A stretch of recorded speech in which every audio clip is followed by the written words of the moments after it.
Hi everyone, my name's Jake Robinson. Firstly, I'd like to say thanks to Susan for putting on an amazing conference as always. My talk is called Microbiome Inspired Green Infrastructure, a Bioscience Roadmap for Urban Ecosystem Health.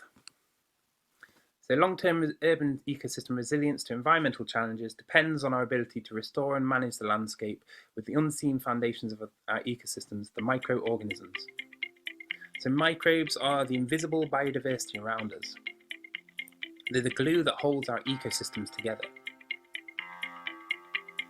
A few of them cause diseases, but many more keep us alive. They're vital for our survival. They're also vital to plant health and communication. And they're vital for nutrient cycling and climate regulation. They're also vital for human immune regulation and various other functions throughout the human body. And also for ecosystem-wide functionality. When we design and manage our urban environments, we rarely take an ecological approach to optimize the health of humans and other organisms. And we rarely consider the roles of microbes in ecosystem functionality and integrity, particularly in urban environments. And Microbiome Inspired Green Infrastructure, or MIGI, provides a conceptual framework and a research agenda to help researchers and practitioners consider and integrate microbial ecology in urban design and management. And so microbes contribute to a long list of ecological functions. So some of them include plant and animal health, pollination, pathogen resistance, etc. And soil microbiome plant studies have demonstrated that plants rely on microbial communities for favourable health. And endophytes, so these are microbes that live in plant tissue. They also benefit plants by enhancing their competitive abilities and increasing resistance to pathogens and also other abiotic stressors. And so this long list of functions is vital to flourishing ecosystems. And so we could view the health of all organisms as being interrelated through the cycling of environmental microbes from soils to plants and animals and then back into the environment. And so we have the climate change, biodiversity, and human health crises. And one key factor that we need to address all of these issues is flourishing ecosystems. 70% of the world's population will be living in urban areas by 2050. And most urban areas are currently not designed with flourishing ecosystems in mind. Urban nature is often a secondary consideration.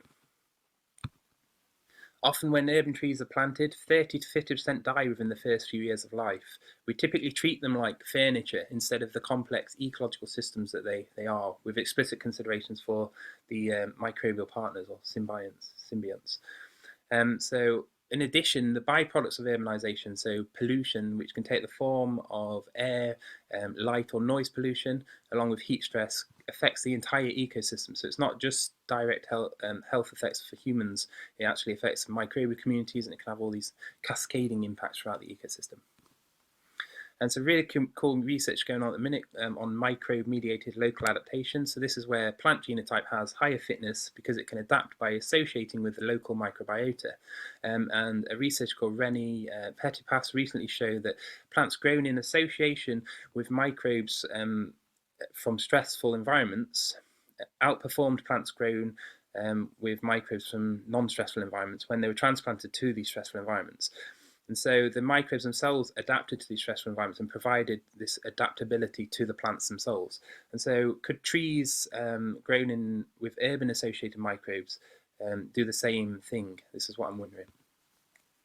And there's obviously growing research that shows that environmental microbes is really important for human health, things like immunoregulation, but also potentially other functions in the human body that environmental microbes play. And a reduced biodiversity in urban areas can reduce our exposure to these environmental microbes. And some studies have shown that reduced vegetation complexity can also increase the relative abundance of pathogens as well. So increasing biodiversity and vegetation in the urban areas can be really important from a human health perspective. So urban planning would really benefit from a microbial ecology perspective. And this MIGI interventions could be considered at several urban planning stages. So this is a snippet from one of our recent papers on what MIGI interventions could be done now. So as I said, increasing vegetation complexity in urban areas could be really important for increasing the diversity of microbes in the environment. And also we show that there's an altitudinal decay in bacterial alpha diversity as well. So bacterial species richness decreases as altitude increases. And so obviously many of us are living in these tall high-rise buildings now, so could it be an important consideration to integrate a source of biodiversity higher up in these areas? We should really be thinking of the urban environment in the three-dimensional terms when it comes to microbes. And so what could be done in the near future? So this is another snippet from our paper, and so some really cool research going on something called bio-integrated design. So this is where researchers are integrating biology within the actual materials used in architecture.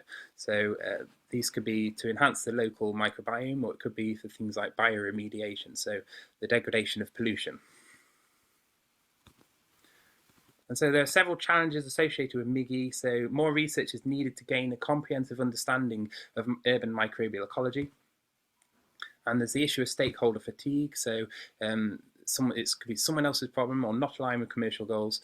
So it has to reckon with the perception that multi-stakeholder initiatives slow down the urban planning and policy development processes due to different sectoral interests. Further development should align with the priorities of stakeholders and generate actionable points that are overlaid onto existing frameworks rather than simply increasing the complexity of urban design projects. So we had a little stab at this. So we tried to overlay microbial ecology considerations onto the RIBA Plan of Works. So this is the Royal Institute of British Architects Plan of Works, and so it's essentially a 7-stage work system used for designing urban landscapes. And so we tried to overlay these, and we published this in Trends in Biotechnology. And so from a bigger picture perspective, MIGI strongly aligns with the Sustainable Development Goals, particularly Goal 3, Goal 11, Goal 13, and Goal 5. And so it also aligns with calls to take a holistic and more ecological approach to human health, but also ecosystem health. It also aligns with calls to promote reciprocity with the land and to recognise that urban nature is not simply furniture, but a complex ecosystem that really needs to be respected.